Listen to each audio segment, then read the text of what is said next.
ஒரு சிறிய கிராம சபையில் எலியாப் என்ற குரு இருந்தார். அவருக்கு உயர்ந்த இருக்கை மிகவும் பிடித்தது. மக்கள் குரு என்று அழைக்கும் ஒவ்வொரு முறையும் அவரது இதயம் பெருமையால் நிரம்பியது. அதே சபையின் பின்புறத்தில் மரியம் என்ற வயதான விதவை அமைதியாக சேவை செய்தாள்.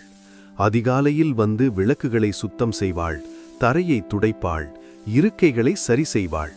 யாரும் அவளை கவனிக்கவில்லை. ஒருநாள் வெளியிலிருந்து ஒரு குரு அந்த சிறிய சபையில் சொன்னார், உங்களில் பெரியவன் தொண்டராக இருக்க வேண்டும். எலியாப் அதை கேட்டார், ஆனால் அந்த வார்த்தைகள் அவரை தொடவில்லை. அன்று இரவு புயல் வீசியது. சபையின் கூரை கிழிந்தது. மழை நீர் உள்ளே புகுந்தது. பரிசுத்த நூல்கள் நனைந்து அழியும் அபாயம் ஏற்பட்டது. அடுத்த நாள் காலை மக்கள் சபைக்கு வந்தபோது ஒரு அதிர்ச்சி காத்திருந்தது. நூல்கள் பாதுகாப்பாக இருந்தன. ஆனால் மரியம் தரையில் மயக்க நிலையில் கிடந்தாள்.